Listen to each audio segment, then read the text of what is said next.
Xal'atath the Harbinger, the latest threat to Azeroth, has been involved in WoW's lore since the beginning, since well before WoW had came out, as we will later learn in this video. Hey guys, it's Drugal here, and welcome to another video. Sorry about the delayed upload for this. Got caught up with the launch of the War Within and have been enjoying it a ton with the anniversary event just coming out recently by the time this video is being released. Today we are covering the topic of the once beloved artifact weapon of the Shadow Priest, now turned the big bad of the next 3 expansions, Xal'atath. Hopefully you'll enjoy this topic because I have been researching her for the past couple days now and have come to love what Blizzard has done with her character. With that being said, let's start our deep dive into this still mysterious entity.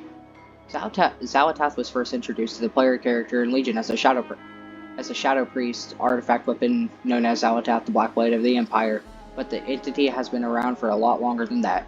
The entity has been theorized to be around since the founding of the Black Empire led by N'Zoth, and has been theorized to be one of the main conspirators behind the fall of the Black Empire in the time when the Black Empire ruled Azeroth with an iron grasp. Xal'atath has had many wielders throughout the years. The first one being mentioned was a Gurbashi troll by the name of Xando. During the time of the Titan Forge, mighty beings who imprisoned the old gods, Xal'atath managed to flee from her fate and pass from mortal hand to mortal hand, causing death and chaos wherever the entity went. Xando was one of the entity's first victims. Xando was defeated by his rivals and lost his position in power and prestige within his own tribe. Xando was hoping and scheming for vengeance against the tribe, making him a perfect pawn for Xal'atath. Xando and some Gurbashi witch doctors went and sought out a mound of blackened stone. The place where the mound resided was forbidden by Gurbashi mystics, but this didn't halt Xando and his group of witch doctors at all. As Xando believed it was forbidden because it held dense and immense power. Xando came to find out that this was not the case at all, as the mound was sleeping servant of the old god Kithix, who was sent there to sleep by the Loa of the past. Xal'atath urged Xando to make blood sacrifices to the mound. Xando didn't hesitate to do this, as he sacrificed several of the witch doctors that he had brought with him with the dagger, using their blood and organs to bring about the ritual. For the final part of the ritual, Xando stabbed the mound with the dagger, bringing Kithix back to life. Xando and the rest of the witch doctors were never seen again. In fact, sometime later, trolls would visit the site, only to find bones of trolls picked clean of their flesh. The next wielder was Kithix himself. Unlike Xando, Kithix was familiar with Xal'atath's capabilities and power, and used the dagger to bring a shadow of war all across Azeroth. After almost being killed by the Zandalari of the past, Kithix had thought that the old gods will be pleased to see the Troll Empire obliterated, and convinced other servants of the old gods to complete the efforts. Using Xal'atath's power, Kithix would spread disease and fathom all across the Troll Empire to weaken their bodies. And Xal'atath would weaken their minds by sending thoughts of death and despair.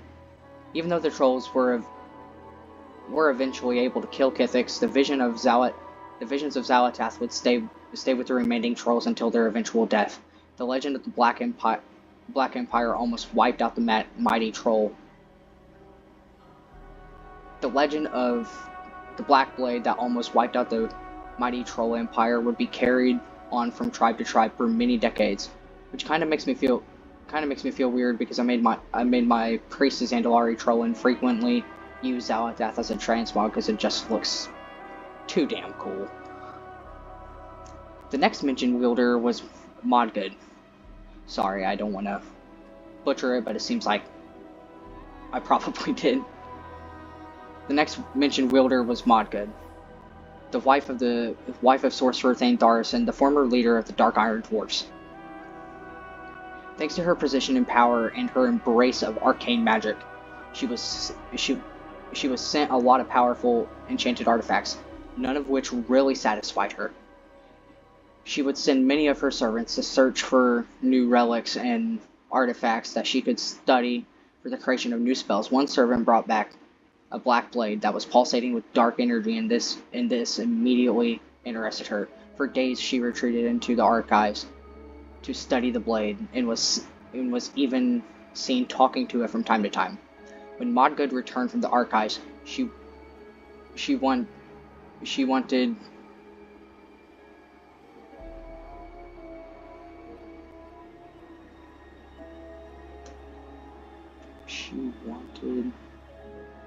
wanted to gracefully thank the servant who brought her this powerful relic, but no one can remember the servant's name or face.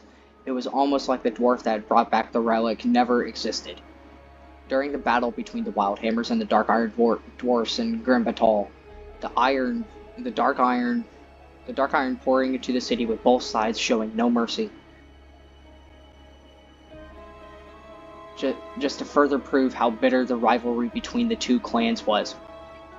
During the battle, it was known that the Wildhammer's most powerful weapon was bravery. Modgood wanted to use Xal'atath to take away the Wildhammer's bravery. Under the clash between the two clans, Modgood let out a powerful incantation, sliding the dagger across her hand and letting her blood spill into the stones of the city. This dark ritual brought the shadows of the city to life, falling onto the Wildhammers with blades forged from the night by some astounding feat of courage. Thane Carados Wildhammer rallied the remaining troops to make desperate counterattack measures against the Dark Iron Dwarfs. Carados himself charged through the enemies like a war golem, only stopping once he ran into Modgood. Modgood herself unleashed the dark magic onto Carados, but he kept pressing the attack. When Modgood went to reach for Xal'atath, the blade wasn't there. She lost her most prized possession. Some believe the dagger abandoned her. With a mighty blow, Carados mortally wounded Modgood and managed to secure the victory for his clan. It is said that as Modgood laid there dying, with her final breath, she repeated the phrase, "You promised." The last wielder before the player in Legion was Natalie Saline, the bishop of the Church of Light in the mighty human civilization of Stormwind. This war character has me extremely interested because she's the main reason why we have Shadow Priest in the Azeroth today.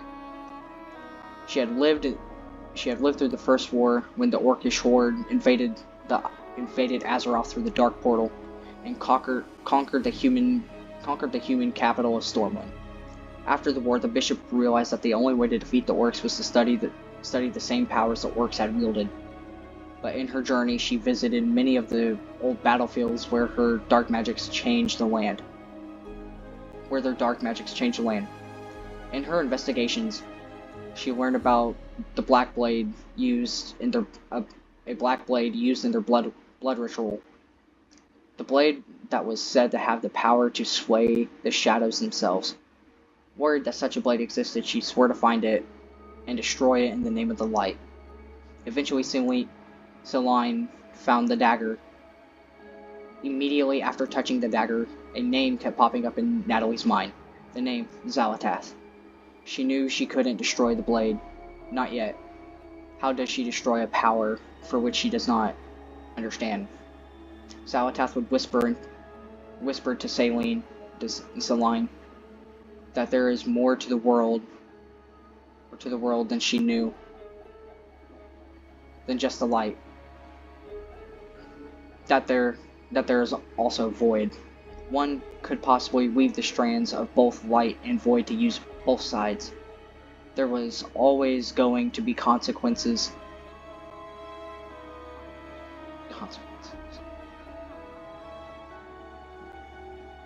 There was always going to be consequences when walking in the shadows. By the time of the Second War, she figured out how to use Xal'atath's magic. She became so in line with it that she had taught the magics to other followers, rallying them to fight the Horde. Selene and her followers waged war in secret from the Church of the Holy Light, using the Void to hunt down orcs across the human kingdoms. It is not known what happened to Natalie after the Second War, but sources say that Xal'atath incited a rebellion all across her allies, convinced Selene was holding them back, which led them to kill her. In the dead of night, Selene's allies attacked her and took the blade for themselves. Which brings us on to a section of the video that I really want to talk about, because this is actually quite interesting. So back during Legion, there was with the artifacts, Xal'atath actually had some unique whispers in the game. She basically would talk to the Shadow Priest and basically foretell some events that were leading up to different expansions.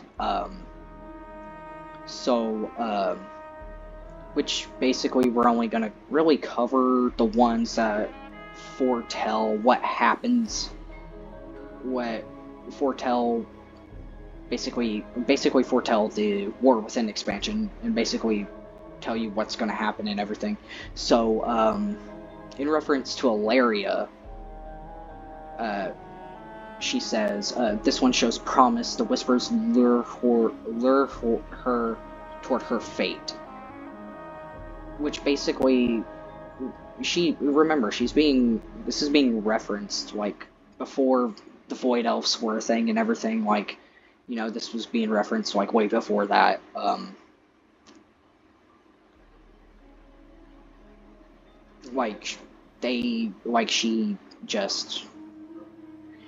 don't know, this is just so awesome, because Xal'atath is very interesting. And then there's also another reference to Ilaria after she absorbed the Dark Naru. Lura absorbed that Naru's power, which Xal'atath said, the caterpillar has become the butterfly. She's all ours now, which may be referencing probably what's going to happen in. Well, what I'm guessing probably what's going to happen in either Midnight or the Last Titans. More than likely Midnight, considering, you know, that whole thing right there that's going to deal with the Quel'Thalas and the elves and everything. Basically the elves of the past, I guess? I don't know. We'll see how that goes, but yeah, that's basically gonna... It basically foretells what's going to happen in Midnight, I'm guessing. Still, the War Within, as of recording this video, the War Within just came out like a couple months ago. So, we really don't know what's going to happen. So, and then I'm going to go ahead and read off some of the other ones that I found interesting as well. In reference to her quote-unquote masters and her brethren, quote-unquote brethren, I long for the day our masters can truly pass into this realm. You have only seen fragments, shadows, the faintest of echoes. Ask the Eternals what one of these manifestations are capable of. Yeah, I just found that amazing, because like it just proves that probably we are probably going to deal with N'Zoth again somewhere farther down the line, which for me, the N'Zoth boss fight in Ny'alotha was just... It was my first AOTC, so like I'm bittersweet about it, because I didn't like the boss fight, but I liked how unique the boss fight was. That's enough about me. So, this is referencing a boss in the Legion dungeon, Mossels, which is the one where you're on the ship, and it's in reference to, Harbinger. And she says, it is thought that his kind was was incorruptible. A lesson for my brothers, I suppose. I have no clue what that means, but I mean it's up for interpretation. I just put it in because I thought it was just an interesting tidbit.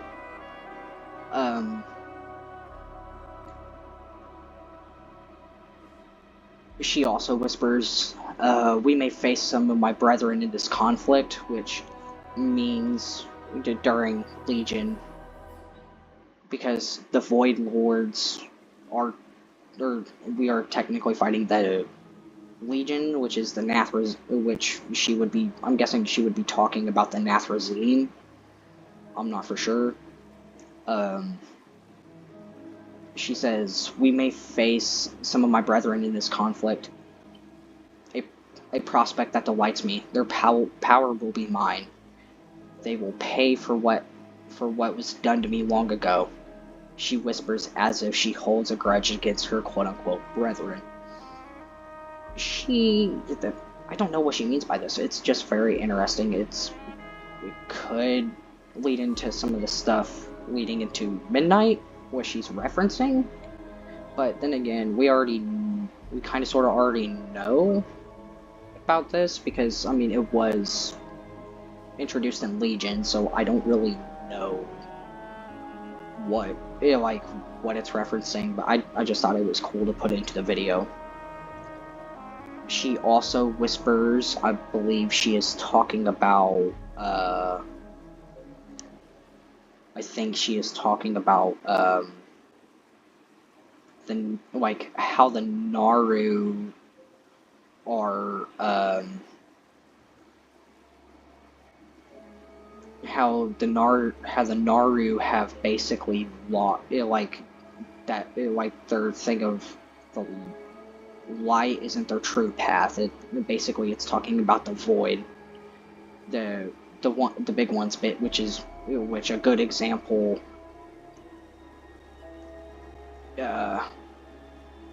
They're basically Naru are known to be able to become transformed into a dark Naru, which a good example of that would be Muru, the second to last boss in the Sunwell Plateau raid. And they can apparently in lore they can also even become void gods, but don't confuse them for void lords either. They're just void gods. But according to Xal'atath's perspective, it's the light Naru who have turned away from their true forms and purpose. So basically, they're what she's trying to say here is that she is hinting at them going away from their true forms and purpose, which means that they are that they were originally aligned with the void, and then they turned away from the void to become basically the embodiment of the light. We can see in the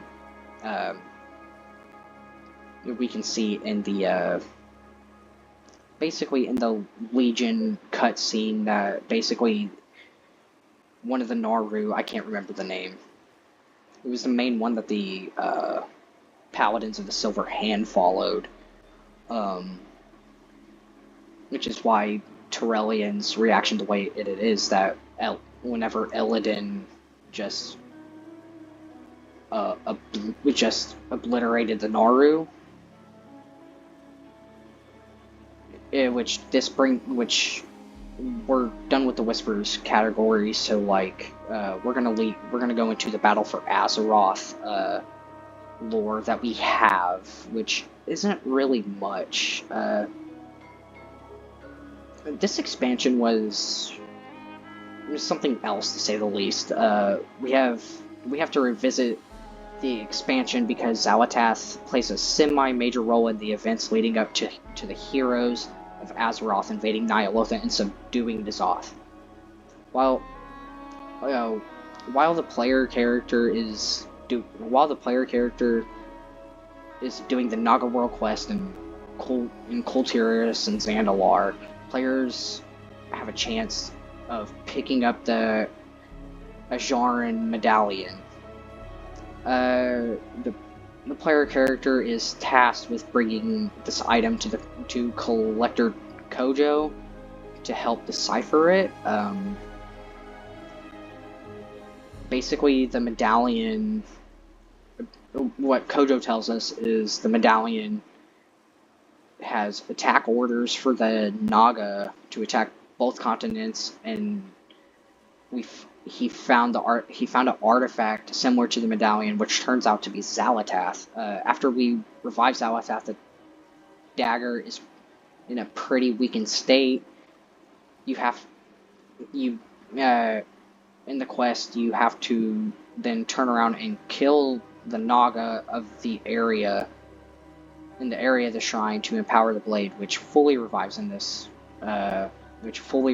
the entity of N'Zoth, which is why she's able to take over the dead Void Elf.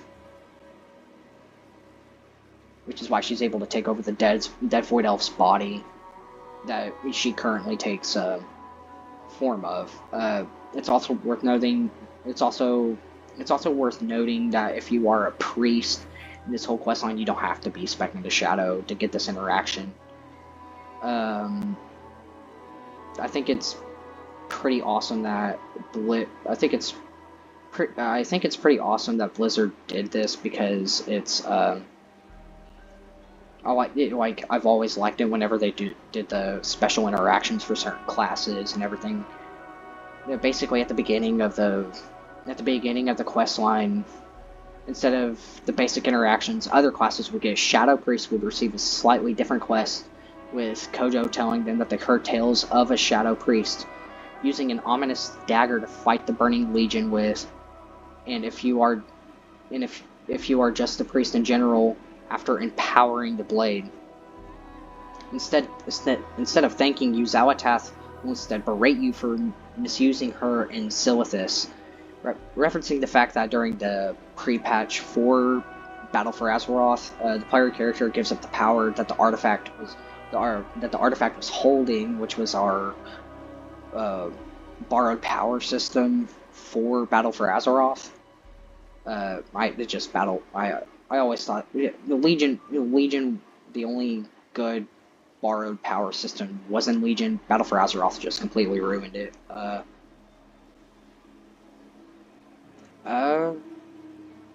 Which we the player character did do good, because it was the artifact was holding power to help heal Xal'atath. I mean, it didn't really do anything because, the sword. But ask anybody at Blizzard, they'll tell you what sword, And during the raid Crucible of Storms, the Horde is canon for defeating Unat, Harbinger of the Void. After defeating him, the blade is up for grabs. The player basically picks it up and gives it to Sylvanas. It's not, which probably wasn't really smart, considering her actions for the rest of the expansion and well into Shadowlands. We're gonna basically skip over Nazjatar because it doesn't really, and the raid, the Eternal Palace, because it doesn't really mention Xal'atath or anything to do with the Void outside of Ajara talking to someone before her encounter, which at the time was heavily speculated to be N'Zoth, which it turned out to be N'Zoth and not Xal'atath. That'll basically bring us up to Dragonflight. We don't hear about Xal'atath again until the Dragonflight expansion, although initially Chromie helped players stop Iridikron, which he was basically, I feel like that they were trying to build him up to be the big bad of the expansion, but it turned out to be Farok, but I don't know why, but yeah. In the Dawn of the Infinite Dungeon,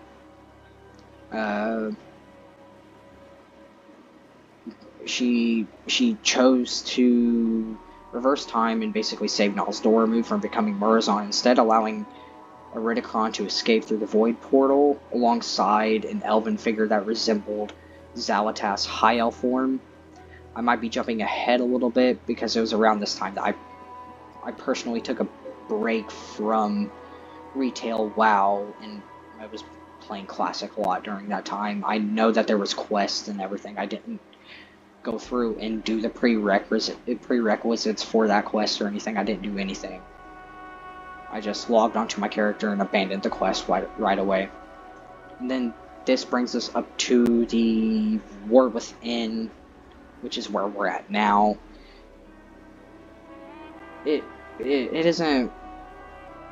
There isn't really much to say about her for the War Within because the expansion's only been out for a couple months at this point, and we have no idea.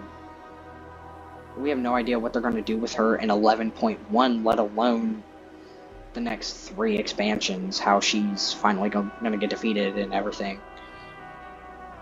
All we basically know is that for right now, and in a scenario in Hollowfall, I think it takes place in Hollowfall during the campaign or whatever. She convinces Queen Anrosek to betray her mother inside with Xal'atath, which that basically just splits the Numerubian citizens of Azkajet, one of which siding with their newly crowned queen and the other one siding with the heroes of Azeroth. Xal'atath was just interesting to research, considering she's a fairly new villain. She has a lot more lore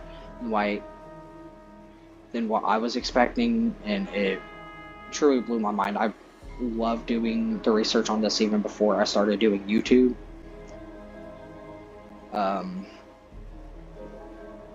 Yeah, it just blew me away with how much lore this is. This video is going to be about almost a half an hour, which I kind of sort of rambled for a little bit, so I'm sorry about that. I really enjoyed researching her and finding out a lot of different and interesting facts about her, considering even though Shadow Priests weren't really that good outside of PvP in Legion, Xal'atath was very popular with the player base, especially Shadow Priest. I started playing the game again in Legion in the final patch, so like I didn't level a priest. I made a Death Knight, obviously, so I didn't really do anything with priest until the second season of Dragonflight. I am intrigued how they're going to handle her within the next 3 expansions and future patches. She is a really interesting character, and hopefully they don't butcher her character like they did a certain other elven character 2 expansions ago. I'm sure a whole lot of people will be pissed if they decide to butcher Xal'atath. I mean, this has been leading up since Legion to find out more about the Void, since we really don't know anything about the Void at all. Now that we have had a whole raid in Battle for Azeroth,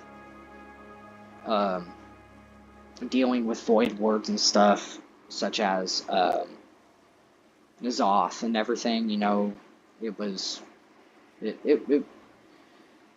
we have gotten a lot of love from Blizzard about the Void. One thing that was very mysterious to players whenever the game first came out. Well, basically that is the end of the video for today. I hope y'all enjoyed this topic as much as I did. I loved researching Xal'atath. Like I said before, she's a very interesting character, and I am very excited to see what they do with her character in the upcoming expansions. Um,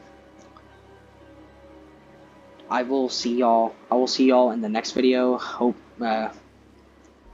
I'll see y'all in the next video. Hopefully that the next video doesn't take as long to come out as this one did, because like I said, the past couple months I have been really grinding out the War Within. I really have. So I will see y'all in the next video. Bye bye.